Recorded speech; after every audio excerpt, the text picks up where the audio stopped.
ঘড়ির কাঁটায় তখন ৯১ মিনিট। গ্যালারির গর্জনে কান পাতা দেয়। পর্তুগালের সমর্থকদের হার্টবিট তখন 0। কলম্বিয়ার দারুণ এক মুভমেন্ট, বক্সের ভেতর ডাভিনসন সানচেজ, কিন্তু রেফারির ফ্ল্যাগ আপ, অফসাইড। একেবারে শেষ মুহূর্তের এই কলম্বিয়ান ক্যামব্যাক ভেস্তে না গেলে ম্যাচের হিসাবটাই অন্যরকম হতো।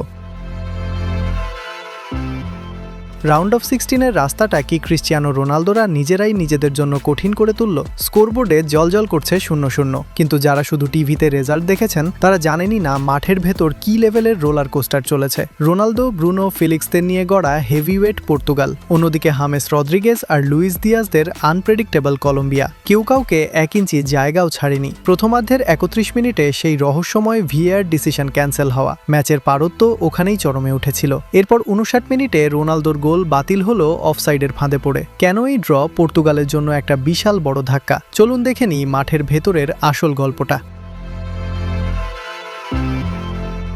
শুরু থেকেই দুই দলের মিডফিল্ডে তুমুল ফাইট। ২৪ মিনিটে বক্সের বাইরে থেকে রোনালদোর বুলেট শট, কিন্তু কলম্বিয়ান গোলকিপার কামিলো ভার্গাসের দারুণ সেভ। ৩৯ মিনিটে ব্রুনো ফার্নান্দেজের শটও আটকে দিলেন তিনি। পর্তুগাল যখন একের পর এক অ্যাটাক করছে, কলম্বিয়া তখন খুঁজছে কাউন্টারের সুযোগ। হাফ টাইমের ঠিক আগে হামেস রদ্রিগেজ আর গুস্তাভো পুয়ের্তার ব্যাক টু ব্যাক শট, কিন্তু পর্তুগালের ডিয়েগো কস্তাও প্রমাণ করলেন কেন তিনি বিশ্ব সেরাদের একজন। সেকেন্ড হাফে তো রীতিমতো দমবন্ধ করা অবস্থা। ৫৫ মিনিটে জহন আরিয়াস আর লেরমার দূরপাল্লার শটগুলো কস্তা না ফেরালে পর্তুগালের হিসাব ওখানেই পাল্টে যেত। ৬৭ মিনিটে নুনো মেন্ডেসের ইনজুরি ম্যাচের ফ্লো কিছুটা নষ্ট করলেও উত্তেজনা কমেনি। ডাগ আউটে তখন টেনশন। বাধ্য হয়েই হুয়াও ফিলিক্স আর ভিতিনহাকে তুলে রাফায়েল লিয়াওকে নামাল পর্তুগাল। ৭৮ মিনিটে ডালতের শট জাস্ট একটু জন্য বাইরে গেল। ৮৬ মিনিটে কলম্বিয়ার পুয়ের্তার বাজে ফাউল আর হলুদ কার্ড ম্যাচের টেম্পারেচার আরও বাড়িয়ে দেয়।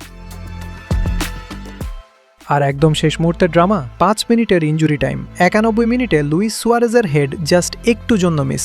এরপরই সেই কলম্বিয়ার কাউন্টার অ্যাটাক আর সানচেজের অফসাইড। ঠিক ৯৩ মিনিটে রাফায়েল লিয়াওয়ের শটটাও টার্গেটে থাকলো না। পুরো ম্যাচটা যেন একটা থ্রিলার মুভি। দুই দলই সুযোগ পেয়েছে, কিন্তু ফিনিশিংয়ে গিয়ে সব গোলমাল। ৯৬ মিনিটের এই রোলার কোস্টার রাইড যদি আপনারও নার্ভাসনেস বাড়িয়ে থাকে, তবে ফুটবলের এমন থ্রিলিং সব আপডেট পেতে সাবস্ক্রাইব করে রাখুন আমাদের চ্যানেলে। রোনালদোদের এই গোলশূন্য ড্র কি শুধুই একটা bad day at the office, নাকি পর্তুগালের অ্যাটাকিং লাইনে বড় কোনো ফাটল ধরেছে, যা কলম্বিয়ার মতো দল আজ চোখে আঙুল দিয়ে দেখিয়ে দিল?